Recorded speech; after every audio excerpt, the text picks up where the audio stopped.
الحمد للہ وکفا وسلام علی عباده الذین اصطفى اما بعد اعوذ باللہ من الشیطان الرجیم بسم اللہ الرحمن الرحیم قل اعوذ برب الناس ملک الناس الہ الناس من شر الوسواس الخناس الذي يوسوس في صدور الناس من الجنة والناس۔ پچھلی کئی مجلسوں سے اس سورت کے متعلقات پر گفتگو ہو رہی ہے، جیسا کہ بتایا گیا تھا کہ شیطان کی طرف سے انسان کے دل میں گناہوں کے وسوسے ڈالے جاتے ہیں۔ ایسے موقع پر ایک مومن ہونے کی حیثیت سے ہمیں کیا کرنا چاہیے اور ہمارے لیے شریعت کی کیا رہنمائیاں، کیا ہدایات اور تعلیمات ہیں، اسے سمجھایا جا رہا ہے۔ شیطان کی طرف سے وساویس کا آنا حضور اکرم صلی اللہ علیہ وسلم کی طرف سے بھی واضح کیا گیا ہے۔ چنانچہ ایک روایت میں ہے، حضور اکرم علیہ السلام نے ارشاد فرمایا، ان الشیطان یجری من الانسان مجری الدم، شیطان انسان کے اندر خون کے چلنے کی جو جگہیں ہیں، یعنی رگ و پیشے ہیں، شیطان خون کے چلنے کی طرح انسان کے رگ و پیشے میں اسی طرح چلتا ہے اور وسوسے ڈالتا ہے۔ حضور اکرم علیہ السلام کا یہ فرمان ایک واقعے کے پس منظر میں وارد ہوا ہے۔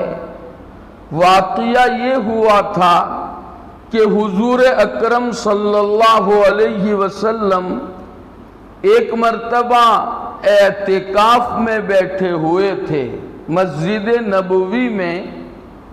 حضرت صفیہ رضی اللہ تعالی عنہا جو آپ کی زوجہ محترمہ اور بیوی تھی، وہ حضور اکرم صلی اللہ علیہ وسلم سے ملاقات کی غرض سے، اپنی کسی ضرورت کی وجہ سے ملنے کے لیے تشریف لائی۔ رات کے وقت میں حضرت صفیہ تشریف لائی تھی۔ جب وہ جانے لگی حضور اکرم علیہ السلام سے مل کر، تو ہمارے آقا صلی اللہ علیہ وسلم ان کو چھوڑنے کے لیے دروازے تک تشریف لے گئے۔ حضرت صفیہ رضی اللہ عنہا برقعے میں تھی۔ جب آپ صلی اللہ علیہ وسلم دروازے تک تشریف لے گئے اور حضرت صفیہ جانے لگی، تو دو صحابہ کرام کا رضی اللہ عنہما و ارضاہما وہاں سے گزر ہوا۔ انہوں نے حضور اکرم علیہ السلام کو دیکھا اور وہاں سے چل دیے۔ حضور اکرم صلی اللہ علیہ وسلم نے ان کو روکا، رک جاؤ، اور یہ فرمایا حضور اکرم علیہ السلام نے کہ یہ میری بیوی صفیہ ہے اور کوئی عورت نہیں ہے۔ وہ دو صحابہ حیرت میں پڑ گئے اور فرمانے لگے حضور اکرم علیہ السلام سے کہ آقا، ہم آپ کے بارے میں کہاں شبہ کر سکتے ہیں کہ معاذ اللہ آپ کسی اجنبیہ عورت سے خلوت میں تھے، اور یہ اجنبیہ عورت اب برقع اوڑھ کر اندھیرے میں جا رہی ہے، ایسا خیال ہمارے دل میں آپ کے بارے میں کیسے آ سکتا ہے؟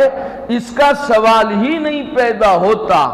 تو نبی کریم صلی اللہ تعالی علیہ وسلم نے اس موقع پر ارشاد فرمایا ایسی بات نہیں ہے، لیکن شیطان انسانوں کے دلوں میں طرح طرح کے وسوسے پیدا کرتا ہے۔ ہو سکتا ہے کہ میرے متعلق کوئی غلط وسوسہ تمہارے اپنے دلوں میں شیطان کی طرف سے پیدا کیا جاتا اور تمہارا دینی اعتبار سے بہت بڑا نقصان ہو جاتا۔ اس لیے نبی کریم علیہ السلام نے فرمایا میں نے تمہارے سامنے یہ وضاحت کر دی۔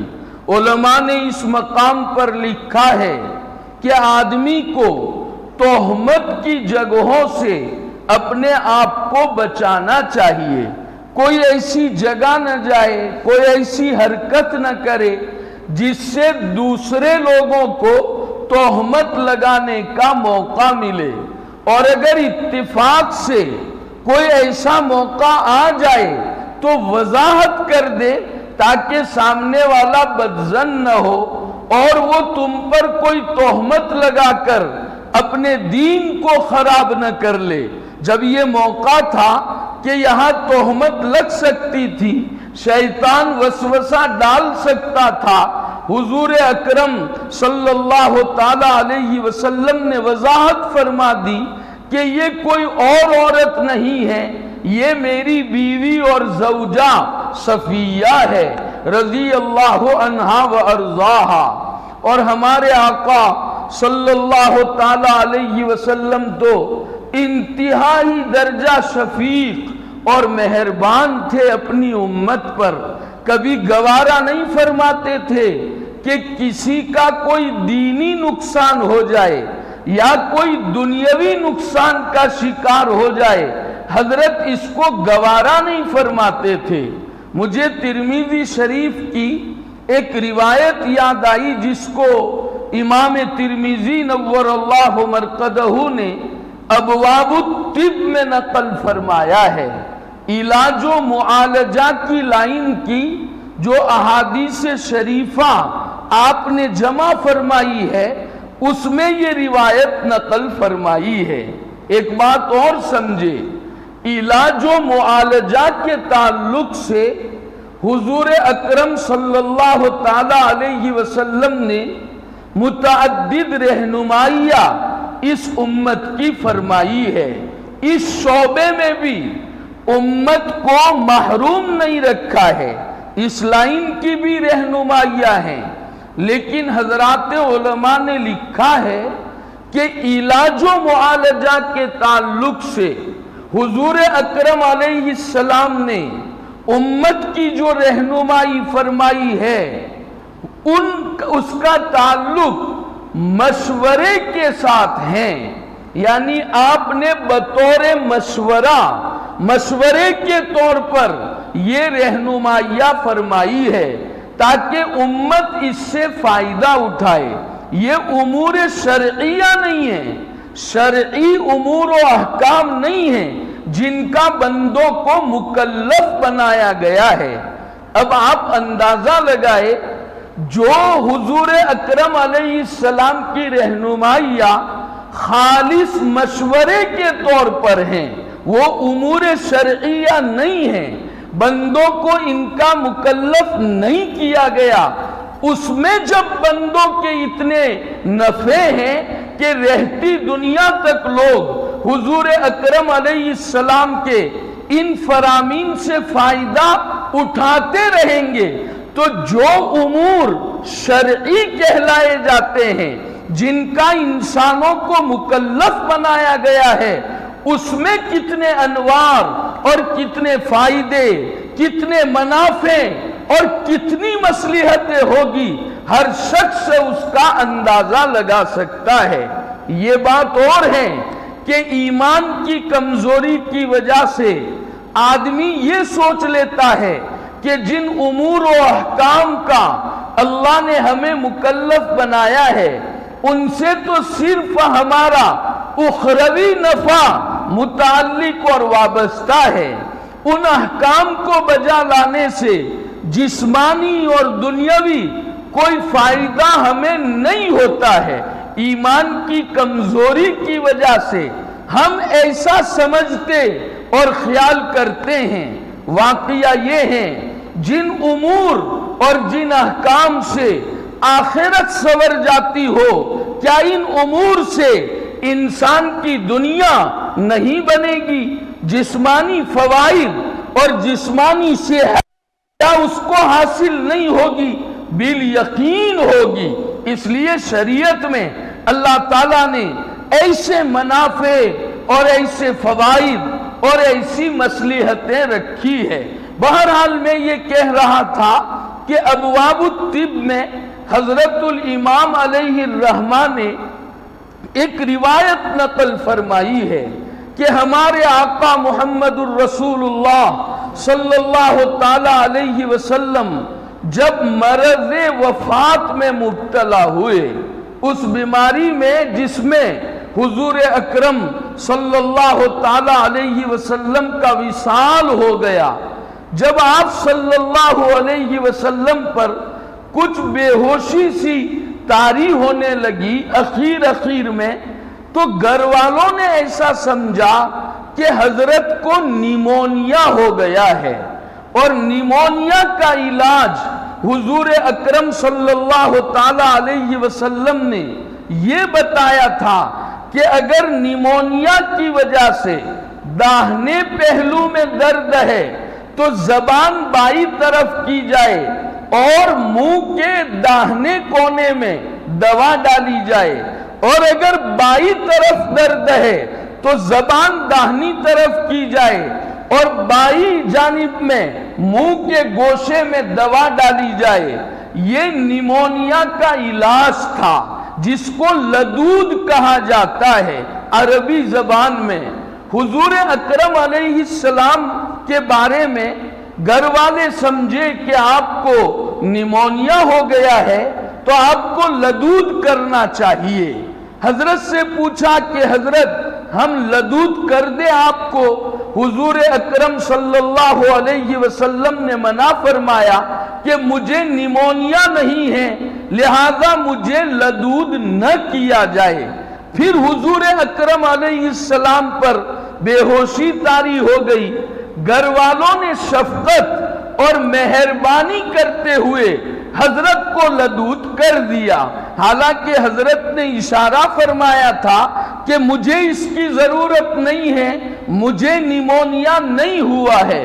لیکن گھر والے ایسے موقع پر پریشان ہوتے ہیں اور وہ سمجھتے ہیں کہ یہ اپنے طور پر کہتے ہیں کہ میرا علاج یہ نہیں ہے، ہمیں لگتا ہے اسی میں علاج ہے۔ تو شفقت کی وجہ سے حضور اکرم صلی اللہ علیہ وسلم کو گھر والوں نے لدود کیا۔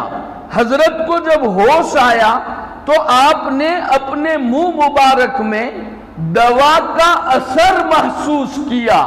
آپ سمجھ گئے کہ گھر والوں نے مجھے لدود کیا ہے اور میرے منہ میں دوا ڈالی ہے۔ تو آپ صلی اللہ تعالی علیہ وسلم نے فرمایا تمام گھر والوں کو لدود کر دیا جائے، ہر ایک کو منہ میں دوا ڈال دی جائے، حالانکہ کوئی بیمار نہیں تھا۔ کتابوں میں لکھا ہے حضرت میمونہ رضی اللہ تعالی عنہ جو آپ کی زوجہ محترمہ ہیں، وہ نفل روزے سے تھی، روزہ رکھا ہوا تھا، لیکن حضرت نے فرمایا ان کو بھی لدود کر دیا جائے اور ان کے منہ میں بھی دوا ڈال دی جائے۔ یہاں ایک سوال پیدا ہوتا ہے کہ حضور اکرم صلی اللہ تعالی علیہ وسلم تو رحمت للعالمین تھے، اپنی ذات کے لیے کبھی کسی سے آپ نے انتقام نہیں لیا ہے، تو یہاں گھر والوں سے آپ نے انتقام کیوں لیا اپنی ذات کے لیے کہ مجھے منع کرنے کے باوجود انہوں نے لدود کیا ہے، منہ میں دوا ڈالی ہے، لہذا سب کو دوا ڈال دو۔ یہ انتقام آپ نے کیوں لیا؟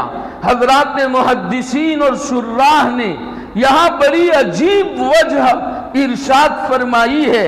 فرماتے ہیں حضرات شراح، اصل میں نبی کریم صلی اللہ علیہ وسلم نے اپنے گھر والوں سے خود انتقام اس لیے لے لیا کہ آپ کو یہ ڈر ہوا کہ اگر میں انتقام نہیں لوں گا تو میری جانب سے اللہ تعالیٰ انتقام لیں گے اور اللہ تعالیٰ کی پکڑ بڑی سخت ہوگی، اس کا انتقام بہت خطرناک ہوگا۔ اس لیے نبی کریم صلی اللہ علیہ وسلم نے تمام گھر والوں سے انتقام لے لیا۔ میں آپ کو اس واقعے سے یہ بتانا چاہتا ہوں کہ حضور اکرم علیہ السلام اپنی امت پر کیسے شفیق و مہربان تھے۔ امت کا کوئی نقصان آپ کو گوارا نہیں تھا۔ مرض الوفات میں بھی آپ کا ذہن اس کی طرف منتقل ہوا اور آپ نے اللہ کے قہر سے گھر والوں کو بچانے کے لیے خود ہی ان کے ساتھ انتقام کا معاملہ کر لیا۔ تو بہرحال میں یہ کہہ رہا تھا کہ شیطان کی طرف سے دل میں گناہوں کے وسوسے پیدا کیے جاتے ہیں، ڈالے جاتے ہیں، اور کبھی آدمی نفسانی خواہش کی بنیاد پر بھی آدمی کو گناہ کا خیال آ جاتا ہے۔ ایسے موقع پر ہم کیا کرتے ہیں؟ جو ہی شیطان کی طرف سے کوئی گناہ کا خیال ہمارے دل میں آ گیا، نفسانی خواہشات کی وجہ سے کسی برائی کے کرنے کا تصور ہو گیا، تو ہم فوراً اس گناہ کا ارتکاب کر لیتے ہیں۔ حالانکہ ہمیں تھوڑی سی ہمت دکھانے کی ضرورت ہوتی ہے کہ ہم شیطان کے سامنے اڑ جائے اور ہم نفس کے سامنے اڑ جائے اور فوراً جب گناہ کا خیال آوے تو یہ سوچے کہ اگر میں اس گناہ کا ارتکاب کروں گا تو اس کا انجام کتنا برا ہوگا میرے حق میں، میرا اللہ مجھ سے ناراض ہو جائے گا، ناخوش ہو جائے گا، دنیا اور آخرت میں مصیبتوں میں مبتلا کیا جاؤں گا۔ اگر آدمی اتنا سوچ لے اور فوراً اللہ تعالیٰ کی پناہ مانگ لے اور یہ جو سورت ہے اس کی اگر تلاوت کر لے تو امید ہے اللہ تعالیٰ گناہ کے ارتکاب سے اس کی حفاظت فرمائیں گے۔ چونکہ شیطان اگرچہ وسوسے ہمارے دل میں ڈالتا ہے لیکن اس کا مکر بہت کمزور ہے، اس کی چال اتنی طاقتور نہیں ہے۔ خود قرآن مجید میں اللہ نے فرمایا ہے ان کید الشیطان کان ضعیفا، شیطان کا مکر اور اس کی چال بہت کمزور ہوتی ہے۔ دوسری جگہ فرمایا ان عبادی لیس علیکم سلطان، میرے نیک بندوں پر تیرا زور نہیں چلے گا، اللہ نے قرآن میں فرمایا ہے۔ ہم کیا ہوتے ہیں؟ شیطان کی مان کر، نفسانی خواہشات کے پیچھے چل کر تھوڑی سی لذت حاصل کرنے کے لیے گناہ کا ارتکاب کر لیتے ہیں، لیکن گناہ کا وبال یہ ہوتا ہے کہ ہم دلی سکون سے، دلی اطمینان سے ہم محروم ہو جاتے ہیں۔ ہمیں اصل میں تھوڑی سی لذت گناہ کی محسوس ہو گئی ہے، لیکن آپ اللہ کے لیے اگر گناہ چھوڑ دیں گے، شیطان کی پیروی نہیں کریں گے تو اللہ آپ کو ایسی حلاوت ایمان کی عطا فرمائیں گے کہ گناہ کرنے کی لذت اس کے مقابلے میں کوئی حیثیت نہیں رکھتی ہے۔ اللہ دلوں کا سکون عطا فرمائیں گے، دلوں کا چین عطا فرمائیں گے، ایمان کی حلاوت اللہ تعالیٰ نصیب فرمائیں گے۔ ایک روایت ہم نے بار بار سنی ہے، حضور اکرم صلی اللہ تعالیٰ علیہ وسلم نے ارشاد فرمایا کوئی مسلمان بندہ جب کسی خوبصورت عورت کو دیکھتا ہے اور وہ اللہ کے خوف سے، گناہ سے بچنے کے ارادے سے، اللہ کو راضی کرنے کے لیے جب اپنی نگاہ جھکا لیتا ہے تو اللہ کیا دیتے ہیں؟ ایمان کی حلاوت اس بندے کو نصیب ہوتی ہے، اور جسے ایمان کی حلاوت مل جاتی ہے گناہوں کی لذت اس کے مقابلے میں کوئی حیثیت نہیں رکھتی ہے۔ اس لیے جب بھی گناہ کا خیال ہمارے اپنے دل میں پیدا ہو تو ہمیں دو کام کرنے چاہیے۔ پہلا کام تو ہم یہ کریں کہ اس گناہ سے بچنے کے لیے جو ہم کر سکتے ہو ہم کر گزرے، ہمت سے کام لے، اور یہ ارادہ کرے کہ ہم نفس و شیطان کے بہکاوے میں نہیں آئیں گے۔ ایک کام تو یہ کرے، اور دوسرا کام ہمیں یہ کرنا ہے کہ اسی وقت ہم اللہ تعالیٰ کی مدد مانگے، اور شیطان سے اور نفس سے ہم اللہ کی پناہ مانگے۔ یہ دو کام اگر ہم کریں گے اللہ جل جلالہ و عم نوالہ ہمیں گناہوں سے پاک نورانی زندگی عطا فرمائیں گے، اور اپنے تک پہنچنے کے راستے اور سبل اللہ ہم پر کھولیں گے۔ اس کی مرضیات پر چلنا ہمارے لیے آسان ہو جائے گا۔ حضرت یوسف علیہ السلام نے یہی تو کیا تھا۔ عزیز مصر کی بیوی نے سارے دروازے بند کر دیے اور حضرت یوسف علیہ السلام کو بدکاری کی دعوت دی۔ قرآن مجید کہتا ہے وَلَقَدْ هَمَّتْ بِهِ وَهَمَّ بِهَا لَوْلَا أَن رَّأَىٰ بُرْهَانَ رَبِّهِ، اس نے تو برائی کا ارادہ کر ہی لیا تھا۔ حضرت یوسف علیہ السلام بھی چونکہ بشر تھے، کوئی ملک اور فرشتے تو تھے نہیں، نوجوان تھے، خوبصورت تھے، طاقتور اور توانا تھے۔ قرآن کہتا ہے حضرت یوسف علیہ السلام کے دل میں بھی یہ خیال آ گیا تھا، لیکن حضرت نے کیا کیا؟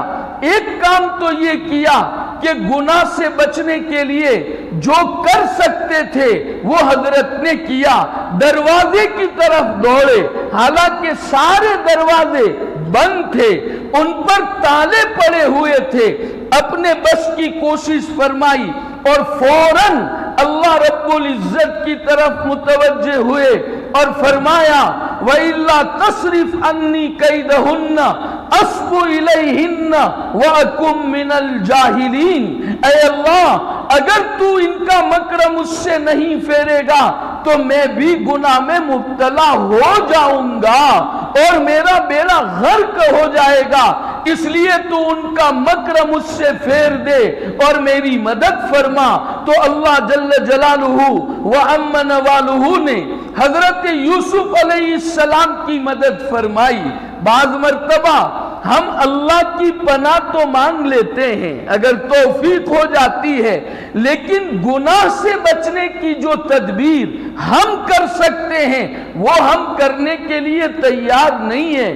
یاد رکھیں یہ تو اللہ کی پناہ مانگنا نہیں ہے، بلکہ یہ تو اللہ کے ساتھ بے وفائی ہے کہ تم گناہ سے بچنے کے لیے اپنی ہمت کا استعمال تو کرتے نہیں ہو اور خالی اللہ کو کہتے ہو اے اللہ تو گناہوں سے میری حفاظت فرما، مجھے بچا لے۔ تو یہ تو اللہ کے ساتھ العیاذ باللہ ایک طرح کا کھلواڑ ہے۔ بہرحال یہ سورت ہمیں یہ رہنمائی کرتی ہے کہ جب بھی شیطان کی طرف سے گناہ کا وسوسہ دل میں آ جائے، ہمارا اپنا نفس ہمارے ساتھ شرارت کرے، برائی کی طرف ہمیں مائل کرے، تو ہم سب سے پہلے اپنے بس کی کوشش کریں کہ یہ گناہ کسی طرح مجھ سے وجود میں نہ آئے اور میں ملعون عند اللہ نہ ہو جاؤں، اللہ کا غضب مجھ پر نہ ہو۔ سب سے پہلے تو ہمت کا استعمال کرے۔ مسلمانوں ہم مومن ہیں الحمدللہ، مومن تو ہمیشہ باہمت ہوتا ہے، مومن کمزور نہیں ہوتا۔ مومن بزدل نہیں ہوتا ہے، اپنی ہمت کو جو اللہ نے ہمیں اپنے فضل سے عطا فرمائی ہے ہم کام میں لائے اور پھر یہ سورت پڑھے، انشاءاللہ تعالی اللہ تعالی گناہوں سے ہماری حفاظت فرمائیں گے۔ اور سب سے بڑی چیز تو یہی ہے کہ آدمی اللہ کی نافرمانیوں سے اپنے آپ کو بچا لے۔ آج کل ہمیں یہی دھوکہ لگا ہے کہ ہم کچھ اعمال تو اللہ کی توفیق سے الحمدللہ کر لیتے ہیں، اللہ تعالیٰ ان کو قبول فرمائے اور مزید کی توفیق عطا فرمائے۔ نماز پڑھ لی، تلاوت کر لی، تسبیحات کر لی، الحمدللہ اللہ کا احسان ہے، توفیق ہے، یہ کوئی معمولی چیزیں نہیں ہیں۔ لیکن سب سے اہم بات یہ ہے کہ انسان گناہوں سے اپنے آپ کو بچانے کا اہتمام کرے، نافرمانی کے قریب نہ جائے، تب اعمال کا صحیح فائدہ اس کو حاصل ہو سکتا ہے۔ اس لیے کم از کم ہم اپنی ذات سے ارادہ کریں کہ انشاءاللہ ہم ہر گناہ سے اپنے آپ کو بچائیں گے، ہم ہمت کا استعمال کریں گے، اللہ تعالیٰ کی پناہ مانگیں گے، ہم نفس پر آرے چلائیں گے، لیکن ہم اللہ تعالیٰ کی نافرمانی کا ارتکاب انشاءاللہ اپنی زندگی میں کبھی نہیں کریں گے۔ اللہ کی لائن کے جو گناہ ہیں اس سے بھی ہم بچیں گے، بندوں کی لائن کے جو گناہ ہیں اس سے بھی ہم بچیں گے۔ تھوڑا ہمت تو کرے، پھر دیکھے اللہ تعالیٰ ہماری کیسی نصرت اور مدد فرماتے ہیں۔ نیز حضور اکرم صلی اللہ تعالیٰ علیہ وسلم جب رات کو آرام فرمانے کا ارادہ فرماتے تو آپ یہ دونوں صورتیں پڑھ کر اپنے ہاتھ پر پھونک مارتے، دم کرتے اور اس کو اپنے جسم پر پھیر لیا کرتے تھے۔ لہذا سوتے وقت ہم ان صورتوں کے پڑھنے کا اہتمام کریں تاکہ ہم مخلوق کے شر اور اس کی طرف سے پہنچنے والی تکلیف سے بھی ہماری حفاظت ہو، شیطان سے بھی ہماری اپنی حفاظت ہو۔ اس لیے آدمی کو ان صورتوں سے فائدہ اٹھانا چاہیے اور ان صورتوں سے اللہ کی پناہ اور حفاظت میں اپنے آپ کو رکھنا چاہیے۔ نبی کریم صلی اللہ تعالیٰ علیہ وسلم تکلیف کے موقع پر ان صورتوں سے فائدہ اٹھاتے تھے۔ اسی لیے جب آپ مرض الوفات میں تھے اور انتہائی کمزور ہو گئے تھے تو حضرت عائشہ صدیقہ موفقہ رضی اللہ عنہا و ارضاہا یہ دونوں صورتیں پڑھتی تھی اور حضور اکرم علیہ السلام کے مبارک ہاتھ پر دم کر کے آپ کا ہاتھ بدن کے اوپر پھیرتی تھی، اس لیے کہ جانتی تھی کہ آقا صلی اللہ علیہ وسلم جسمانی تکلیف کے موقع پر ان صورتوں سے فائدہ اٹھاتے تھے۔ آج کی مجلس کا خلاصہ یہ ہے کہ ہم سب یہ ارادے کریں کہ اپنے آپ کو انشاءاللہ معاصی اور گناہوں سے بچانے کے بارے میں اللہ نے جو ہمت دی ہے اس کا ہم استعمال کریں گے، ان صورتوں سے فائدہ اٹھائیں گے۔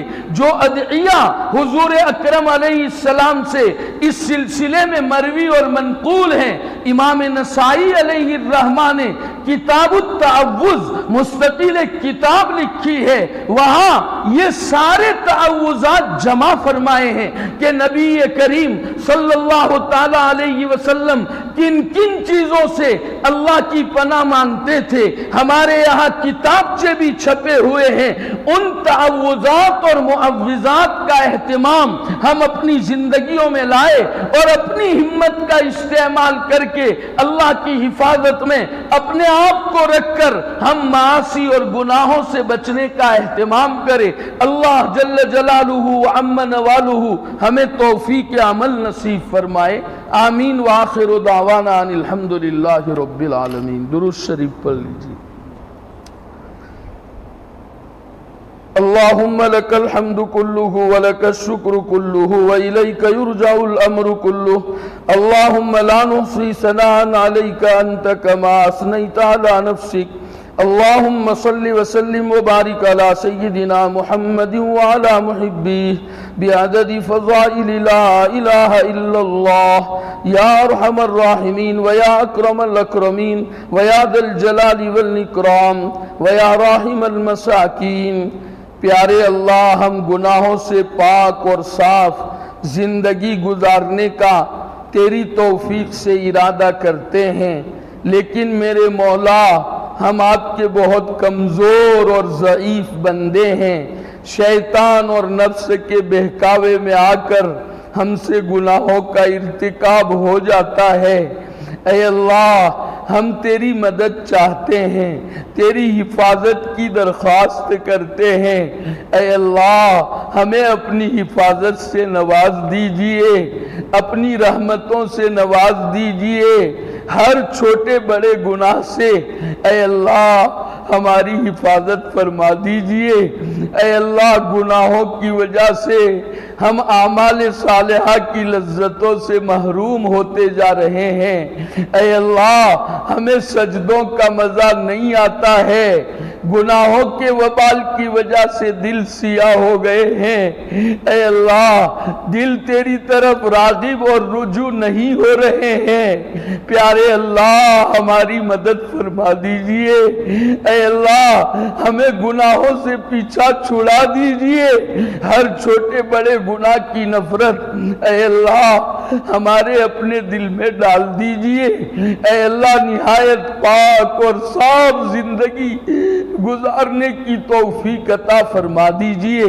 اے اللہ، آپ کے احکام کی عظمت عطا فرما دیجئے۔ محمد الرسول اللہ صلی اللہ علیہ وسلم اور آپ کے مبارک طریقوں سے پیار اور محبت نصیب فرما دیجئے۔